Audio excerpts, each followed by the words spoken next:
Hora H do Agro. Oferecimento. Ihara. Agricultura é a nossa vida. Ihara. Consórcio Maggi, Volkswagen Caminhões e Ônibus.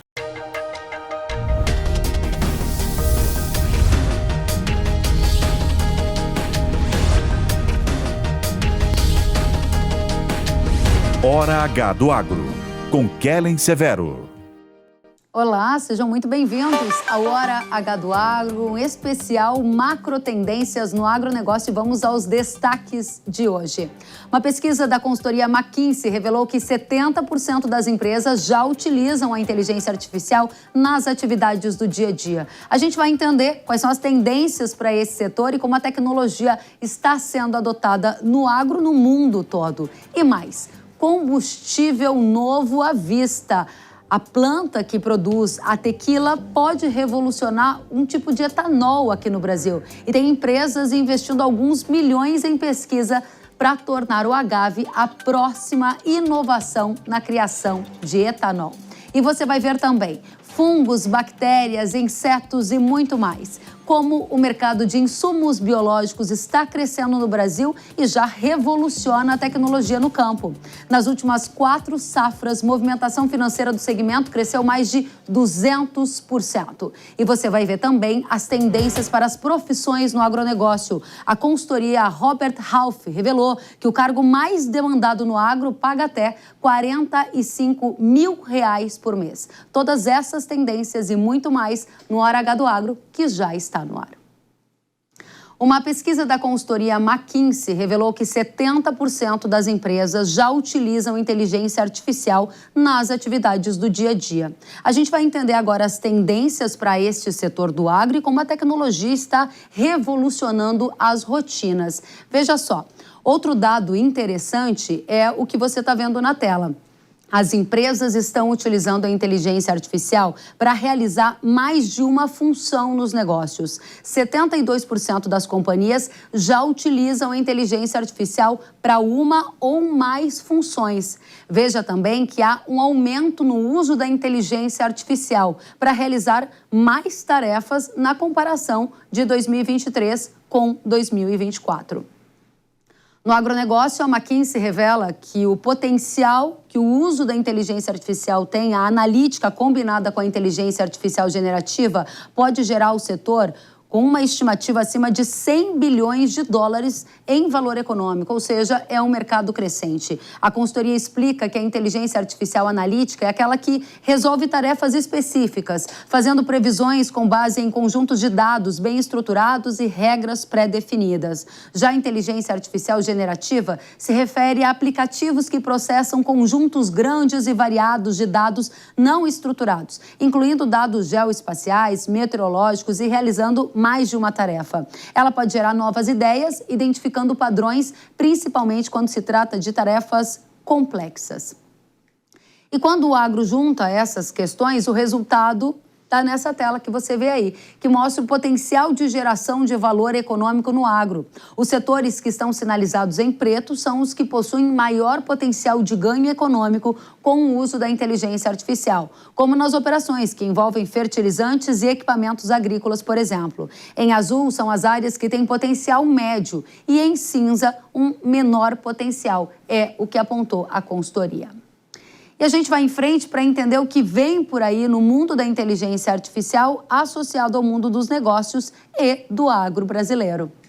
E para tratar das tendências de inteligência artificial para 2025, nós vamos receber Samidana, que é economista, comentarista da Jovem Pan e também profissional com atuação na área de inteligência artificial. Sami, seja muito bem-vindo ao Hora H do Agro. Está contigo, Kellen, no Hora H do Agro. Também sei que teremos um super especialista para esse bate-papo, uma área que eu trabalho e adoro. Muito obrigada, Sami, pela companhia. Se junta a nós, Francisco Jardim, que é fundador da SP Ventures, conhece muito de agro, de tecnologia e vai trazer para a gente algumas das tendências para esse novo ano. Seja muito bem-vindo, Francisco. Obrigado, Kellen. Uma honra estar aqui com você, com o Sami, falar desse tema aqui que a gente está tão otimista e estamos investindo tanto nele aqui no agro brasileiro. Muito bom. Vamos começar com você, Sami. Esse ano você apresentou para todos aqui na Jovem Pan e para todos no Brasil o seu avatar. Eu já vou começar por aí mesmo, pedindo para a produção colocar no ar uma imagem do Samidana, ou seja, via inteligência artificial, entrando na programação da empresa, da televisão, um avatar de IA. Já é um grande salto quando a gente fala de inteligência artificial e comunicação. Explica pra gente, foi você que fez e em que momento nós estamos na adoção de IA no Brasil? Olha, eu tenho 2 empresas de IA. Essa do avatar chama Samp, que é uma empresa que nasceu dentro da própria Jovem Pan e hoje tem vários clientes. O objetivo dela é usar IA para produção de conteúdo, seja para empresas de mídia, seja para empresas de outros ramos, mas que querem produzir conteúdo. Então, a gente tem caso de imobiliária, tem caso de empresas do ramo financeiro. Então, primeiro a gente tem robôs que a gente programa para capturar notícias. Então, cada veículo tem um editorial e seleciona, e uma empresa também seleciona onde são os pontos, onde são as fontes. Feito a captura, que pode ser em texto, pode ser notícias em vídeo, pode ser notícias em áudio, pode ser notícias em PDF, e em qualquer formato, a IA processa, e aí, de acordo com o manual de redação da empresa ou do veículo, a gente cria textos, áudios e vídeos. Esse caso que vocês têm, posts para redes sociais, por exemplo, esse caso que vocês estão vendo é um caso que é usado hoje na Jovem Pan, chama IA News Jovem Pan, tanto o texto como a voz, como o vídeo, são feitos totalmente por IA. A gente tem uma equipe que faz a curadoria só dos assuntos, então fala assim, hoje vamos falar sobre a questão do acordo do Mercosul e com a União Europeia que vai afetar o agro. Então, você põe isso, a IA já edita o vídeo, já gera o áudio e vai para o ar. Uma edição pela manhã, uma edição pela noite. Depois eu falo com mais detalhes, mas eu tenho outras empresas que aí sim entram mais em áreas que não sejam, tudo que não é conteúdo. Então, tem empresa prestando serviço jurídico, para logística, para e-commerce, e aí vai. Mas conteúdo é a Samp, Samp.ai, que é AI, é o caminho dela, e é uma empresa que nasceu da Jovem Pan depois de um trabalho que a gente fazia nos bastidores de mais de 2 anos, né? Principalmente para texto, para geração de gráficos de economia. Então, ela surgiu aí dentro e hoje é uma empresa independente, né? Ela tem outra gestão, e eu sou um dos fundadores e um dos sócios. Muito legal, Sami. É engraçado, né, Francisco? A gente vê o Sami dando uma entrevista aqui pra gente e o avatar dele do lado, porque para alguém que está desavisado e não prestou atenção, fica difícil perceber que é um avatar com inteligência artificial trazendo essas notícias. E a gente começou a nossa entrevista aqui para tratar de tendências de IA também no agro com um case de inteligência ligada a conteúdo, fora do agro. Como é que está a adoção de IA no agro? Como foi 2024, como será 2025, Francisco? Mas, Kellen, eu acho que esse fenômeno de IA é o mais impressionante dessa grande revolução tecnológica, que é a disseminação, o quão abrangente está sendo a adoção, né? Está sendo muito mais rápido e mais abrangente do que foi a adoção da internet, por exemplo, né? A gente está vendo hoje todas as principais áreas do agro, seja na pecuária, seja na agricultura, dentro da porteira, fora da porteira, no mundo digital e no mundo da biotecnologia, implementando IA nos seus processos, seja para processar dados e conseguir entregar mais inteligência ao produtor, ou seja, para otimizar o desenvolvimento de novos produtos, né? É impressionante a velocidade que o nosso portfólio aqui de investimentos de AgTechs estão conseguindo embarcar essas tecnologias nas suas soluções existentes. você falou sobre o portfólio de investimento nas agtechs. Vocês investiram muito em empresas que enxergaram a IA como estratégica para o novo salto e você citou pecuária, mas tem outras áreas do agro que já estão usando a inteligência artificial. Se você puder, responda essas duas perguntas. Como é que vocês estão enxergando do ponto de vista de investimentos e quais são as áreas do agro que são mais notáveis na adoção de IA até o momento, na sua percepção? Total, Kellen, eu vou dar alguns exemplos, tá? A gente tem uma empresa investida que chama Aegro, que é o maior software de gestão na nuvem para fazendas hoje do Brasil.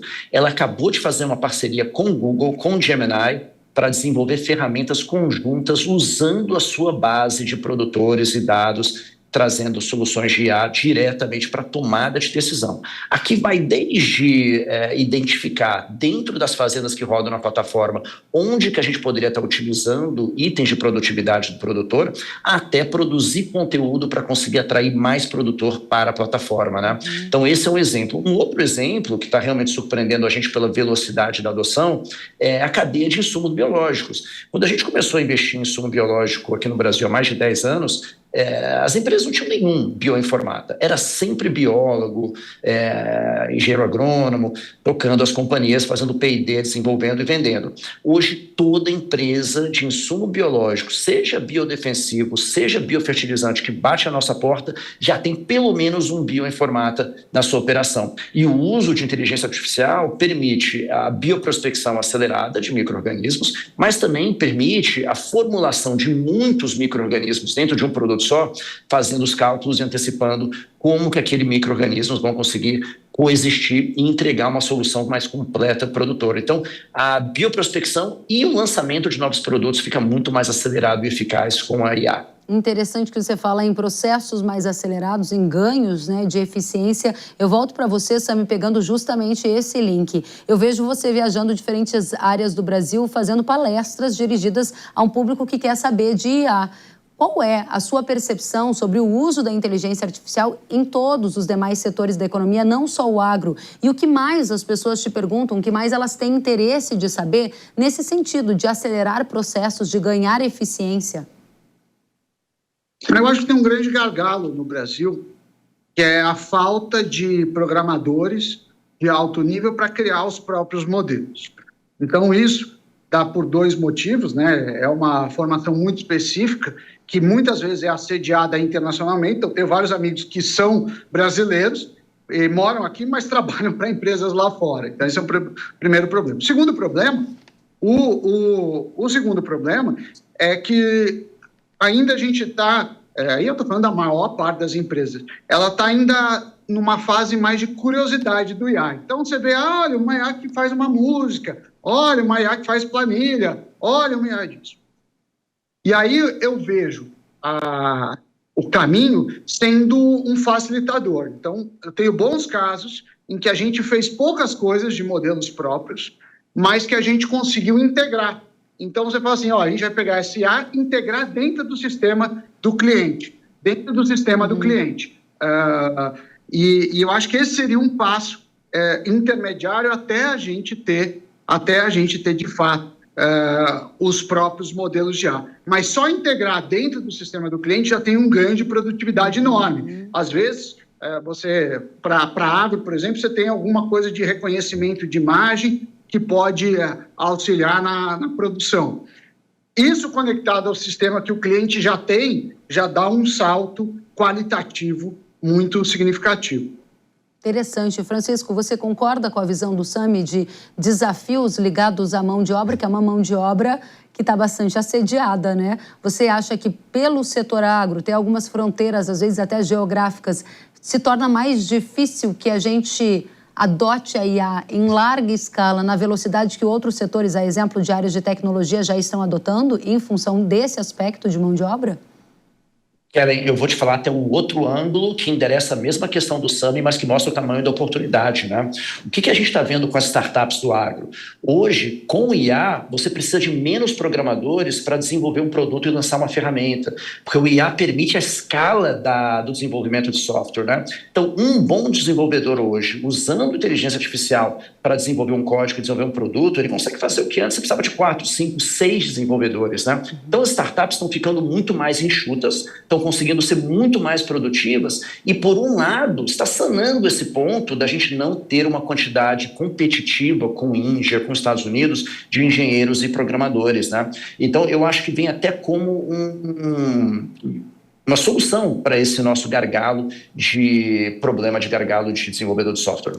O agro, em alguns momentos, ele foi considerado um setor que adotava as tecnologias mais tardiamente, ou seja, você tem um fenômeno tecnológico emergindo, outras áreas da economia o adotam e o agro estava lá mais no meio, para o final dessa cauda mais longa. Isso ainda acontece, Francisco, ou estamos vendo uma outra mudança significativa no setor? Eu vou te falar, aqui a gente está vendo uma outra mudança, e eu vou falar por quê. O que atrasou o desenvolvimento da adoção da mobilidade e do SaaS, né, da computação na nuvem no agro, é que faltou a infraestrutura. Então, a conectividade não era muito boa, né? Ainda não tinha chegado com vigor e com escala no agro. Então, você não conseguia entregar uma experiência para o produtor igual você entregava para o morador aqui do centro urbano. Agora, com a conectividade que a gente tem, com a chegada do Starlink e quase que a universalização da conectividade de alta qualidade, a gente está conseguindo ter uma IA que está chegando nesse ecossistema já robusto de infraestrutura. E a gente está vendo a velocidade da adoção muito rápida. É o maior fenômeno no mundo da tecnologia hoje, é a velocidade que a IA está chegando no consumidor final. Muito bem. Dentro dessa perspectiva de velocidade, Sami, a pergunta é para você. 2024 começou com muita gente chamando a atenção para o fenômeno da inteligência artificial. Agora, 2025 já começa com um momento de adoção, em alguns momentos em maior escala do que aquilo que muitos imaginavam. Qual vai ser a marca de 2025 quando a gente trata de inteligência artificial? O que a nossa audiência precisa saber? Eu acho que a gente é uma questão de maturidade. A gente vai sair dos modelos mais curiosos. É a ferramenta que canta, a outra faz a imagem, para algo que de fato impacte a produtividade. Então, as empresas já estão olhando isso, e uma coisa é a IA de entretenimento e a outra coisa é a IA de produtividade. E para isso, não adianta a empresa, por exemplo, liberar o Gemini, ou o Claude, ou o GPT, ou o que for, e falar assim, olha, você usa aí para te ajudar. Não, é a empresa estabelecendo processos e integrando as suas questões. Então, agora as empresas vão começar a olhar. E com isso, né, como foi falado agora há pouco, você tem uma série de startups que estão fazendo esse serviço. Então, às vezes a startup ela usa um processamento do próprio GPT ou do que for para solucionar uma dor de fato. Então, a gente sai dessa IA de curiosidade / entretenimento, de um deslumbramento que aconteceu com qualquer tecnologia, mas como a gente falou agora, ela é muito mais rápida, mas a internet também, né? No começo da internet, olha, é um website. Aí depois começou, olha, no website você pode comprar alguma coisa. Até uma internet que a gente tem hoje, que você tem bancos totalmente virtuais, negócios gigantes. Então, vai ter esse amadurecimento, ele é mais rápido e cabe aos profissionais de TI olharem o que deve ser feito para a empresa. Um dos erros, e eu tenho 2 empresas de tecnologia, é a empresa achar que vai conseguir fazer tudo em casa. Normalmente você não consegue, e aí tem algumas razões. A primeira é que você precisa ter, para você fazer alguma coisa de IA própria, você precisa ter alguém de segurança de dados, alguém de layout, alguém de programação de linguagem, algum engenheiro de prompt. Então, você vai precisar de 5, 6 perfis diferentes que normalmente não tem. A outra coisa é que se gasta muito dinheiro para você pegar uma agrotech focada em IA, ela gastou muito tempo e aprendizado nisso. E quando você tenta fazer, você vai passar por esse processo. Então, às vezes, é um atalho para isso. Então, o que eu entendo é que o gestor de tecnologia e de informação, ele vai ter que olhar as soluções e ver qual se adapta e tentar seguir um caminho.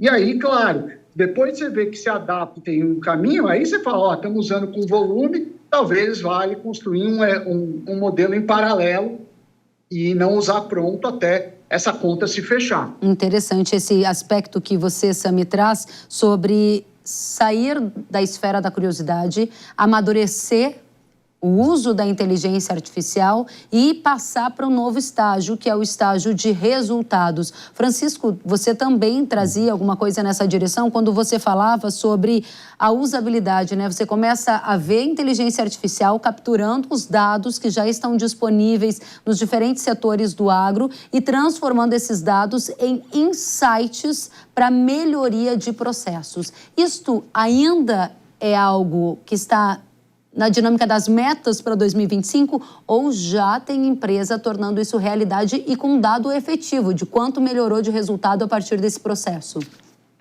Não, Kellen, já tem empresa usando. Um exemplo que a gente tem aqui no portfólio é a JetBov, uma empresa de software de gestão da pecuária, que fez um baita projeto com a FINEP para lançar uma ferramenta de manejo de pasto. Ela conseguiu lançar a ferramenta em menos de um ano, ela já está sendo usada.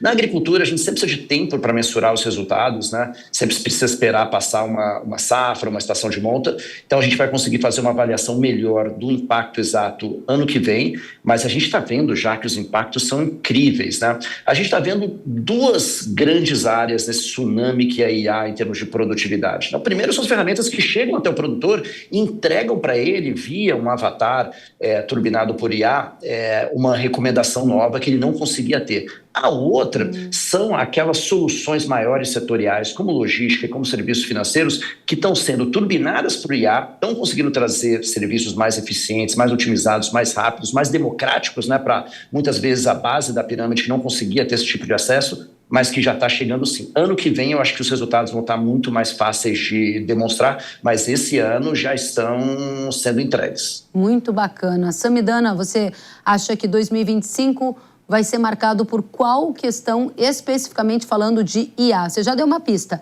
Amadurecimento, uso focado em resultado. Amadurecimento.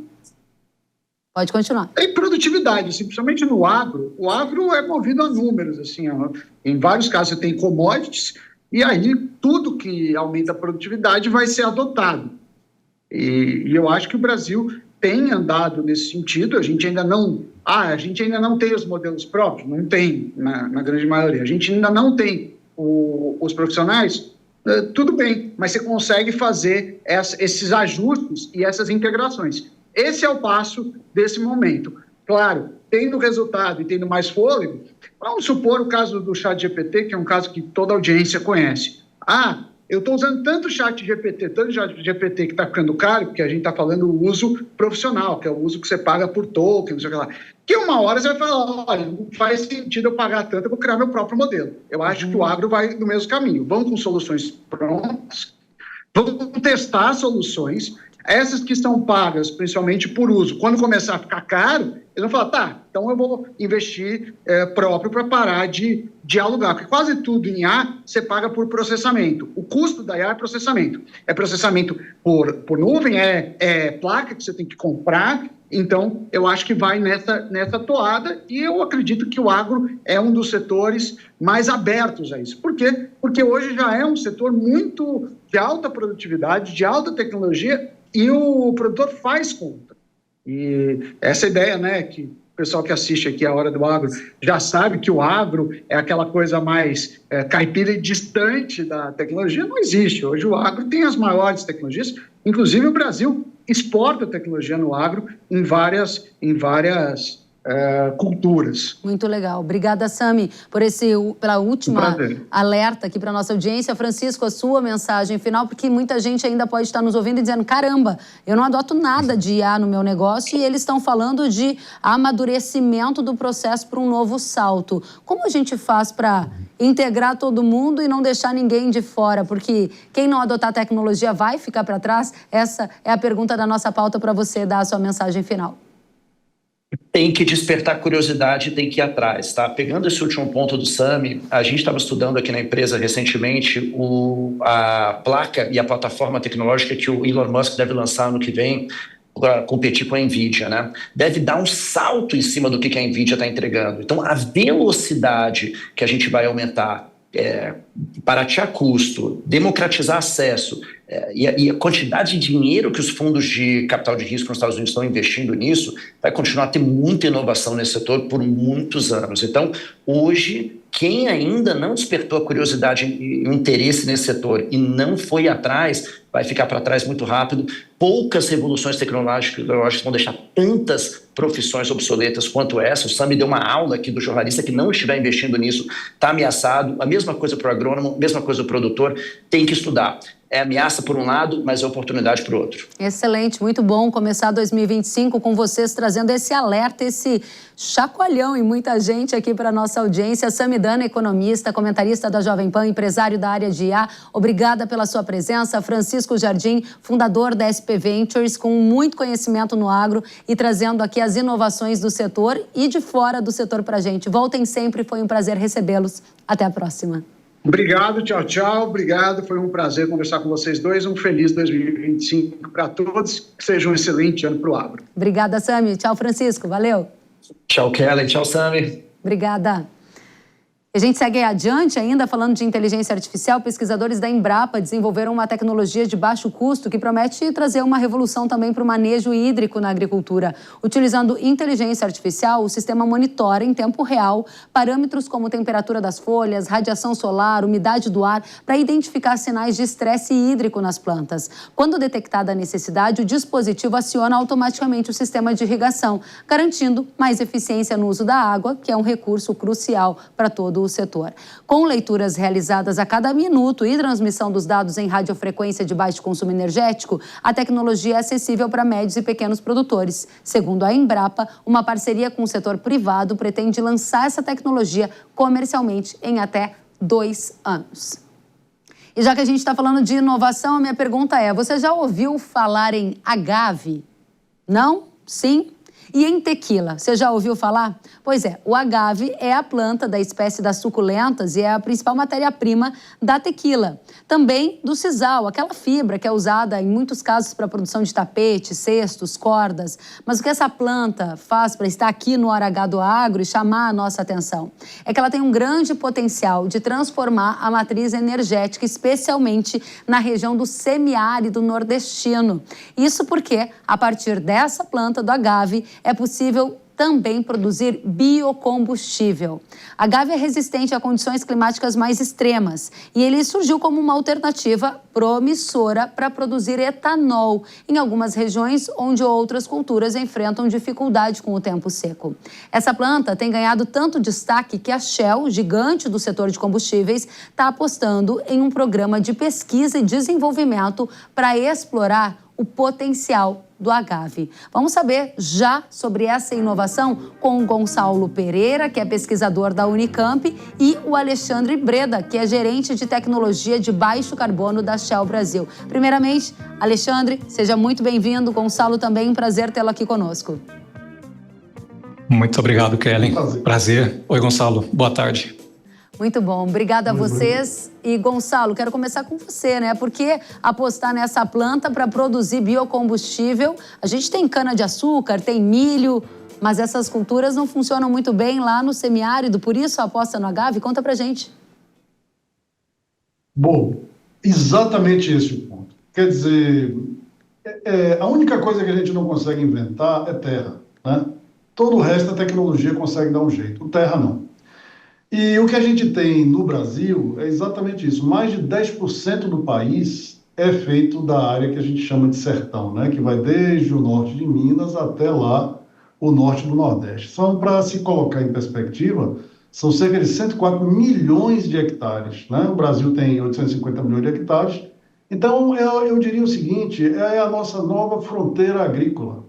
Mas é uma fronteira agrícola estável, e estabilidade é sempre uma vantagem, mas é uma estabilidade em alto desafio. Então, como você mesmo acabou de falar, né, seria excelente se a gente pudesse plantar milho, soja, trigo, mas nenhuma dessas plantas é capaz. E o que a gente fez nesse programa, exatamente isso, encontrou uma planta que consegue não só viver, mas produzir com alta produtividade, semelhante à da cana-de-açúcar, nessas condições. Esse é o ponto. Interessantíssimo, né? Para a nossa audiência que está conhecendo, a gente tem o Alexandre aqui representando a Shell e a gente quer saber por que uma gigante do tamanho da Shell resolveu investir no agave, ou seja, vocês olharam para essa cultura, olharam para as características dela, para o semiárido e disseram, opa, tem algo aí de interessante, a gente vai colocar atenção nisso? Conta para a gente por quê. A gente está sempre olhando para novas alternativas, né? Para diferentes biomassas, tanto para a produção de açúcar, para fazer etanol, como para acúmulo de óleo, né? Para entrar para biodiesel, essas outras rotas. E quando conversando com o Gonçalo sobre essa oportunidade de agave, né? Como uma biomassa numa região com pouca necessidade de água, né? Em uma área onde carece de novas oportunidades. Daí a gente falou, poxa, dentro da estratégia global da Shell, que é impulsionando o progresso, a gente tem 4 pilares principais, né? Um é trazer retorno para acionista, mas é respeito à natureza, é impulsionar vidas e é atingir a neutralidade de carbono. Então, assim, essa hora que você olha para o agave, ele perpassa por todos esses 4 pilares, né, Kelly? Então, a gente falou, poxa, é algo que vale muito a pena a gente olhar com mais profundidade, né, com maior profundidade, para validar e confirmar esse grande potencial, como o Gonçalo falou, que é ser tão produtivo como uma cana-de-açúcar numa região de semiárido. Alexandre, em que momento a Shell está hoje em relação às pesquisas envolvendo agave no semiárido do Brasil? A minha pergunta mais específica é, quanto de área está em teste? Quando vocês acreditam que vão ter os primeiros resultados ou se já tem algum resultado experimentando o potencial dessa cultura? A gente dividiu o programa em 3, né? Então o que a gente chama o programa chama Brave, né? De desenvolvimento do agave brasileiro.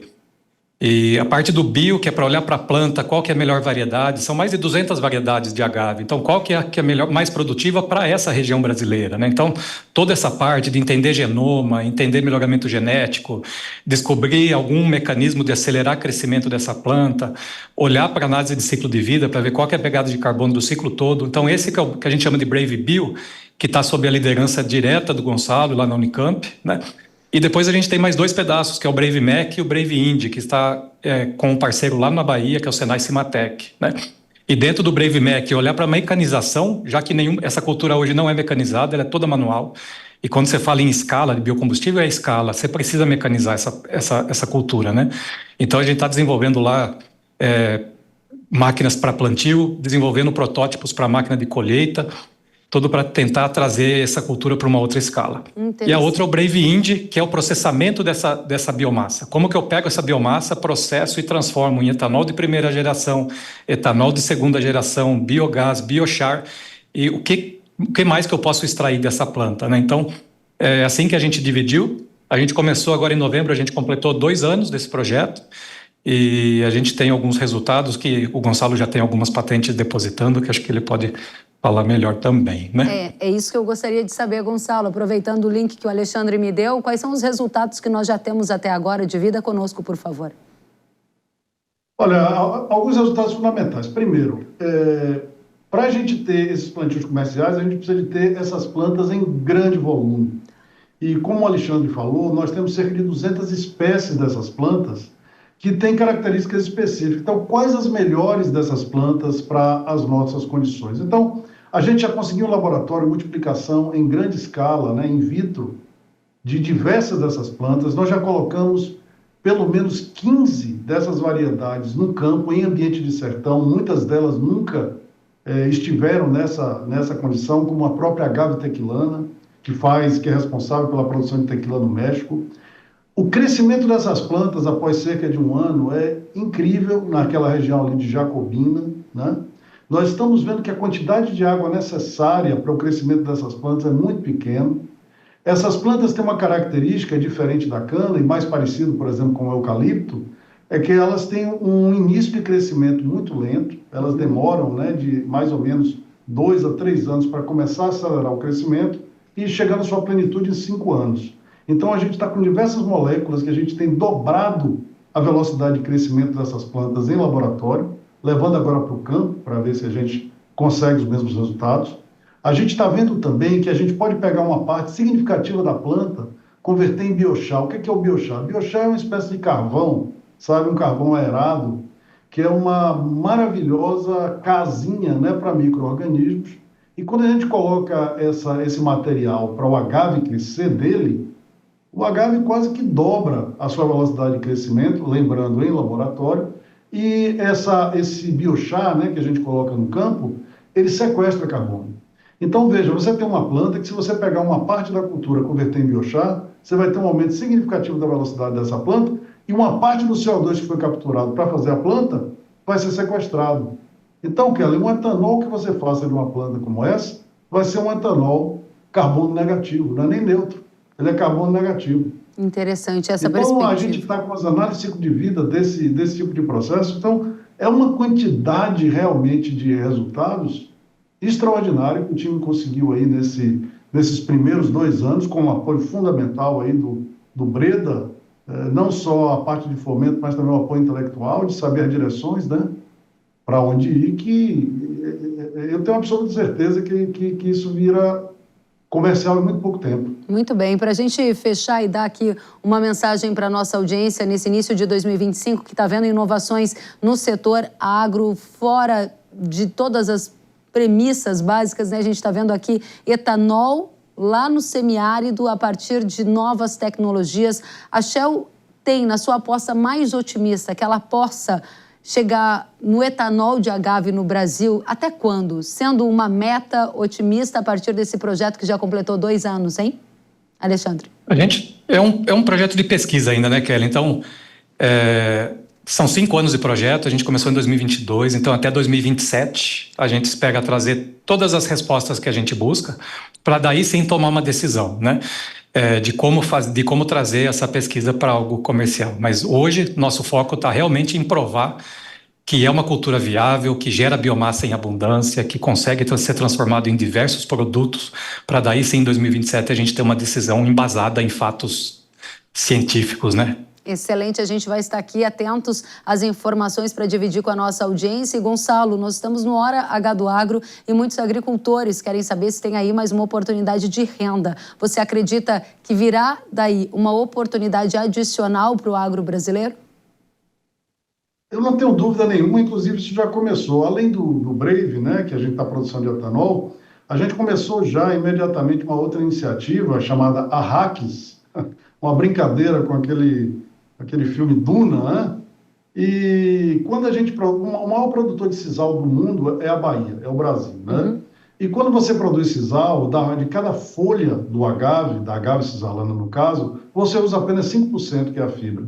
95% é descartável. Aliás, várias das imagens que você mostrou, mostra, né, uma montanha de bagaço. A produção de biometano dessa montanha é extraordinária e a gente já começou isso aí. Então, hoje o produtor de sisal, uma das coisas mais importantes, que hoje em dia usa uma maquininha chamada paraibana. Cada folha é processada individualmente, como o Breda falou, precisa, para isso aí virar agronegócio, né? Precisa de uma mecanização, de uma sistematização. Nós estamos centralizando a produção de forma que a gente consiga grandes volumes desse bagaço para que ele possa ser convertido em biogás, biohidrogênio e uma série de produtos. Isso já é realidade, os primeiros contratos já estão saindo e em breve a gente vai poder anunciar com mais detalhe. Muito bem, estaremos aqui atentos para difundir essa informação com todo o Brasil, com toda a nossa audiência. Agradeço demais a você, Gonçalo Pereira, que é pesquisador da Unicamp, e Alexandre Breda, gerente de tecnologia de baixo carbono da Shell Brasil. Muito obrigada, sucesso em todas as inovações e voltem sempre. Até a próxima. Obrigado. Tchau, tchau. E depois do intervalo, você vai ver que o setor de insumos biológicos movimenta bilhões de reais, cresceu muito nas últimas 4 safras e é uma tendência que pode ganhar ainda mais espaço nas lavouras em 2025. E tem ainda nos destaques de carreira, os profissionais mais demandados por empresas do agro podem receber até R$45 mil por mês. Vamos saber onde estão sendo pagos esses mais altos salários e quais as carreiras com maior destaque para esse ano. A gente volta já já.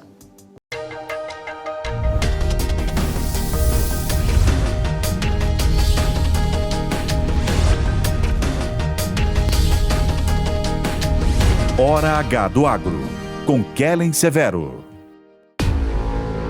Quando percevejos alcançam a soja, sugam a rentabilidade e a qualidade dos grãos. Mas essa ameaça tem uma solução graças a Zeus. Inseticida Irrara com tecnologia inédita que controla os percevejos de forma nunca antes vista. Eleve seu poder de controle com Zeus. Produto de uso agrícola. Venda sob receituário agronômico. Consulte sempre um engenheiro agrônomo. Para quem quer investir no campo, confiança é essencial. Há 45 anos, o consórcio nacional Massey Ferguson é o consórcio oficial de fábrica com qualidade e segurança para o produtor rural. Com um sistema digital autorizado pelo Banco Central, garantimos o melhor para seu investimento. Consórcio Nacional Massey Ferguson. Invista no seu amanhã hoje. Acesse cnmf.com.br e simule agora. Coloque a racionalidade para trabalhar a seu favor. O primeiro dos 5 passos da caminhada financeira que vamos apresentar neste curso tem um nome que não é em vão. Faça um pedido ao seu dinheiro. Neste curso você também vai aprender a tomar decisões financeiras por conta própria, levando em consideração o que é mais importante. Eu vou te dar 4 dicas para você saber encarar os seus monstros financeiros. Você deve se preparar para encarar este curso como a oportunidade de conhecer um lado diferente do dinheiro para a qual a maioria das pessoas não dá atenção.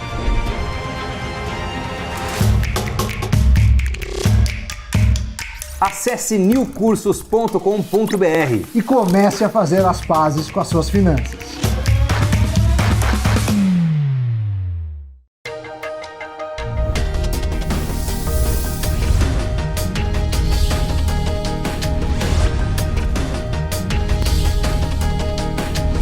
Hora H do Agro, com Kellen Severo. Estamos de volta com Hora H do Agro aqui na Jovem Pan News.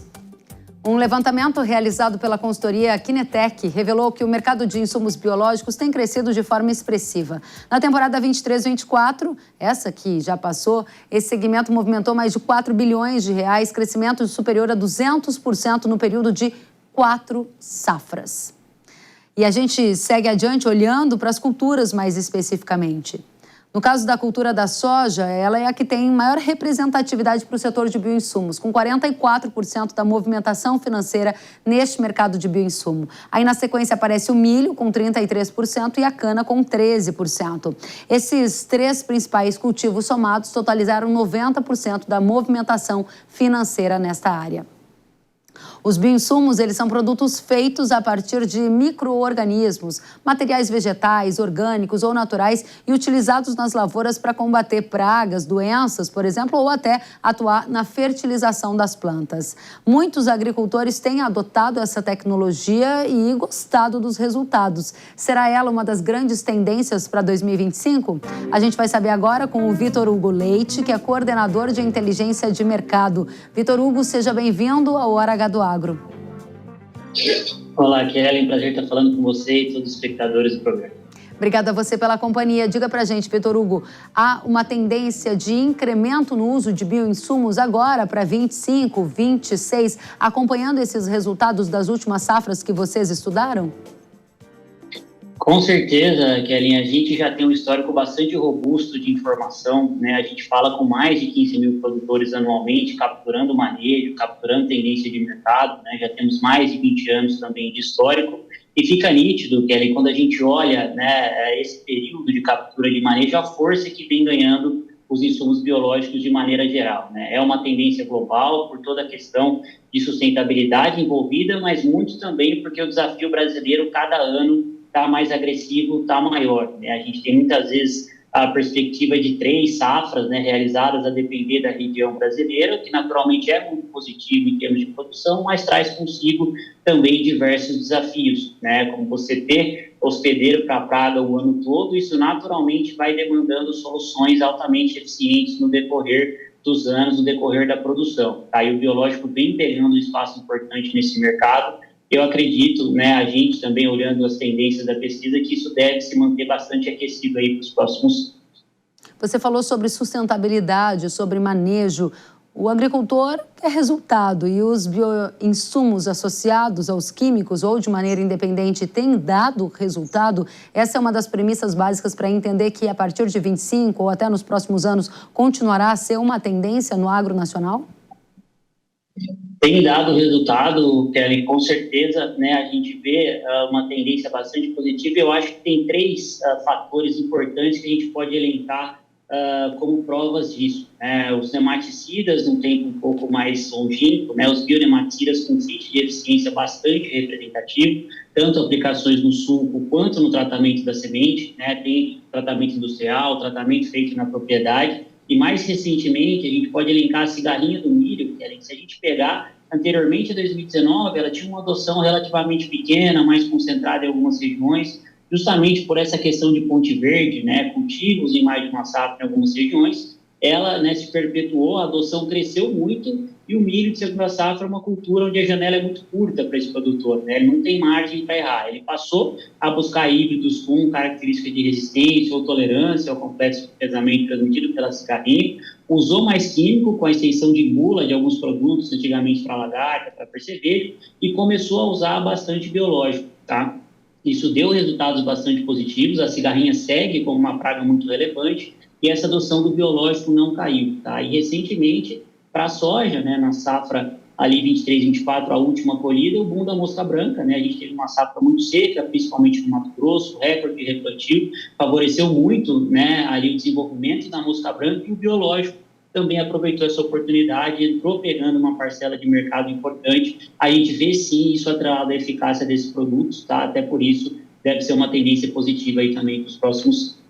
É interessante que você traz essa tendência positiva no ponto de vista da Kinetec. A gente tem aqui um estudo da McKinsey e esse estudo revelou que o produtor rural brasileiro é o que mais utiliza os insumos biológicos em comparação com outros países. Eu estou lendo aqui, para o controle de pragas, doença, a adoção está em 61% contra 12% nos Estados Unidos e 7% na Argentina. Por que essa diferença quando a gente compara Estados Unidos e Argentina, que são competidores brasileiros no agro, por exemplo?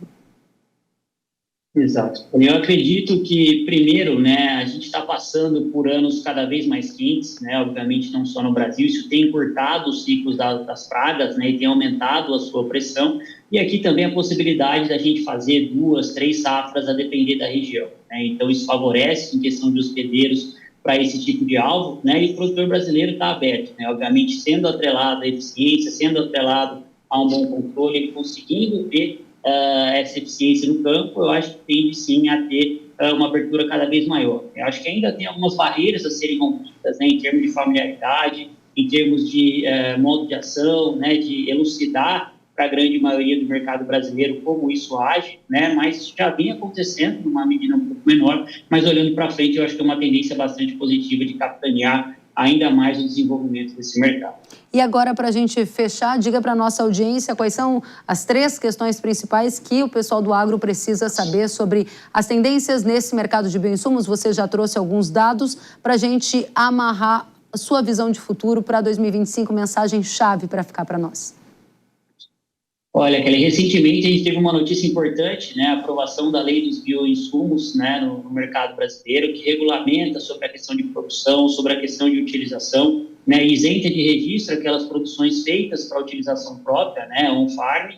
Ainda, obviamente, é necessário o registro para comercialização, que é bastante importante, mas eu acho que isso passa, né, o desenvolvimento brasileiro por um casamento importante entre rigidez regulatória, que é importante para a gente manter o nível de qualidade dos produtos, com uma celeridade maior do registro, né, para isso poder chegar no campo em tempo hábil aí, em termos de tecnologia para a utilização por parte do produto. Tá? E, novamente, quando a gente olha todo o histórico amplo que a gente tem de cobertura, está muito nítido a evolução clara das pragas dos principais mercados brasileiros. Tá? Isso não deve arrefecer a pressão de lagarta, a pressão de cigarrinha, tá? De novo, anos mais quentes. As pragas estão criando resistência, então, com certeza, o biológico vai ser um parceiro bastante importante para a gente conseguir continuar atingindo patamares cada vez maiores de produtividade.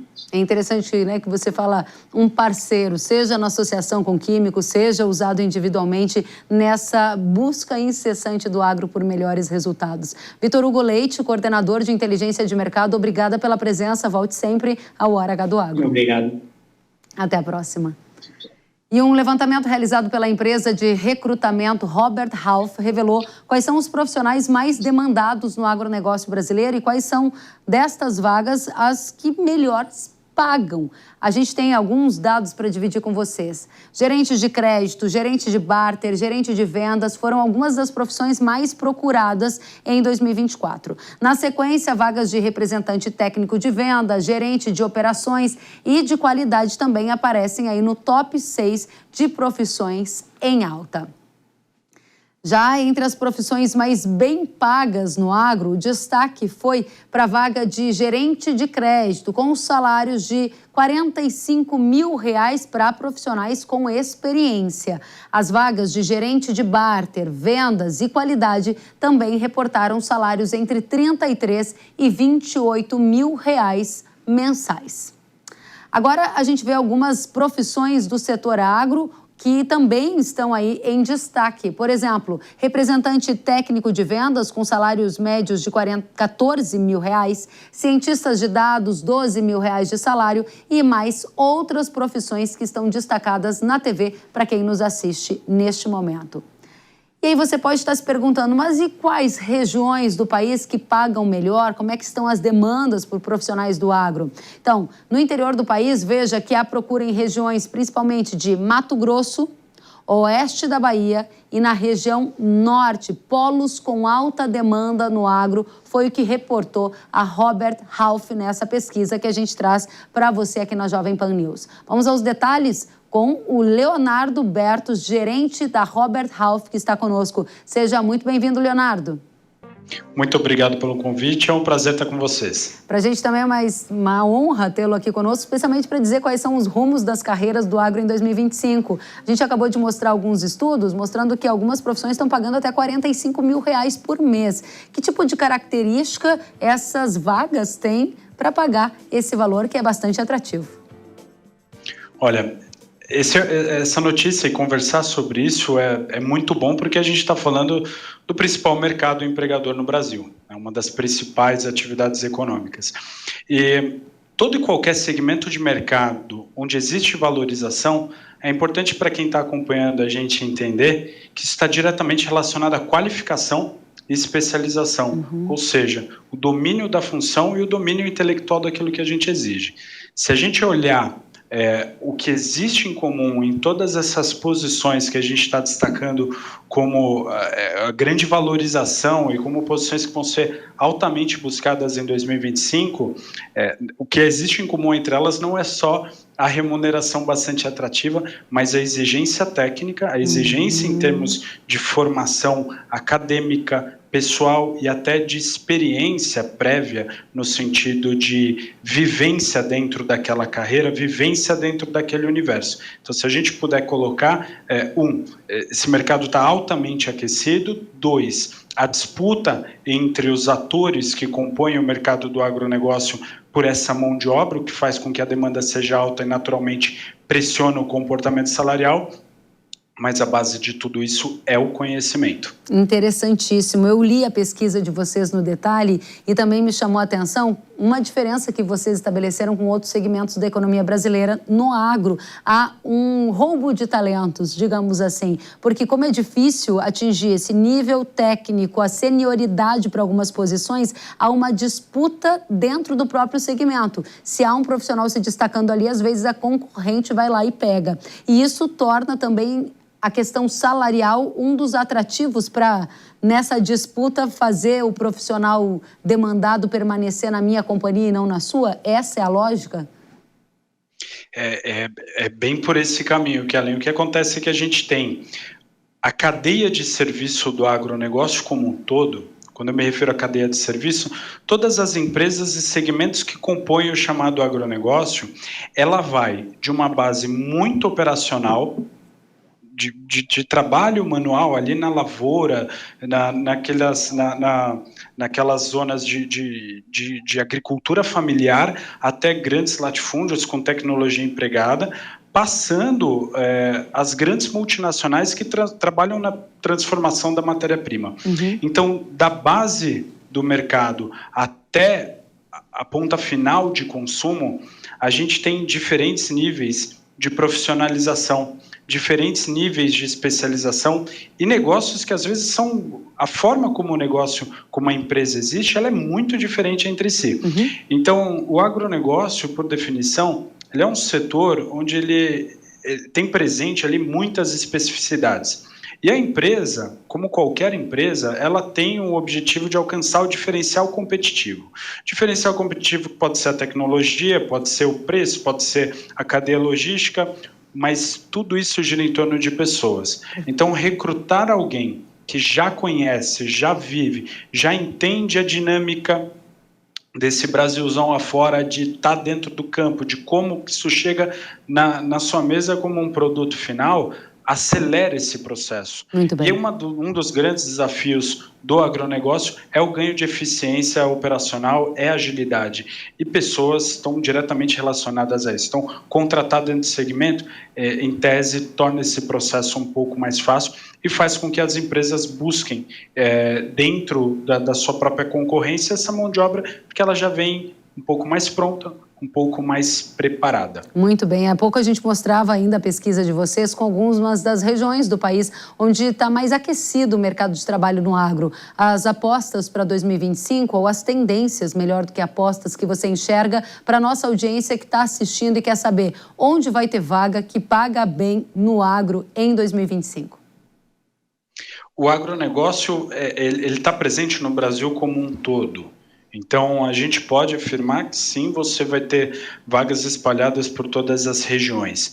Agora, o que é interessante a gente destacar, pegando o mapa do Brasil, uma das principais características para você encontrar o sucesso e uma progressão de carreira mais acentuada no agronegócio é a disponibilidade de realocação. É você ser uma pessoa apta a transição geográfica. Então, hoje eu trabalho no estado de São Paulo, amanhã eu estou numa fazenda no interior de Goiás, depois eu estou na fronteira agrícola no Tocantins, eu posso estar trabalhando no mercado pecuário no sul do país. Essa disponibilidade, ela te oferece um ganho bastante expressivo de oportunidades.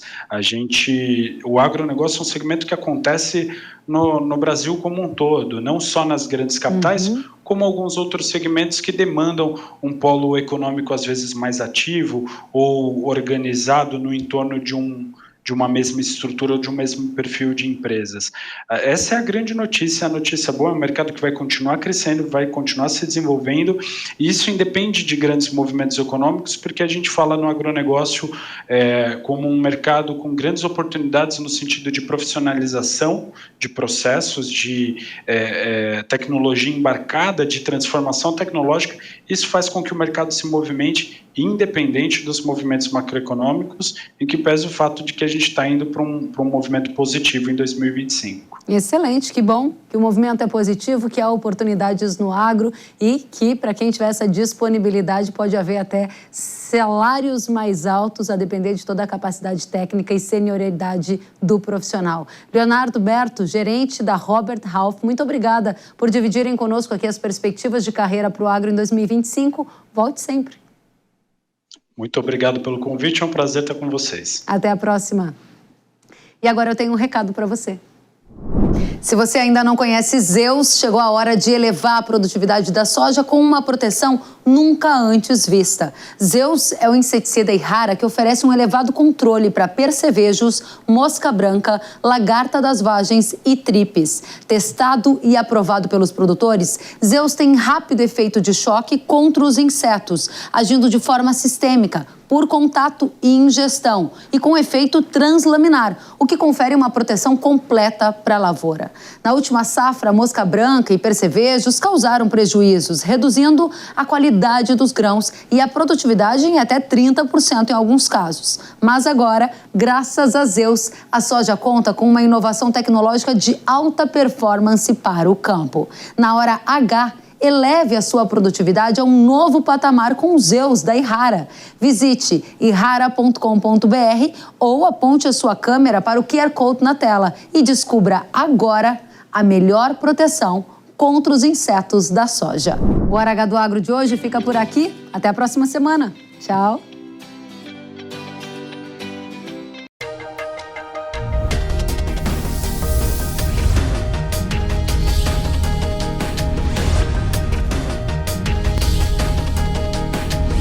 Hora H do Agro, com Kellen Severo.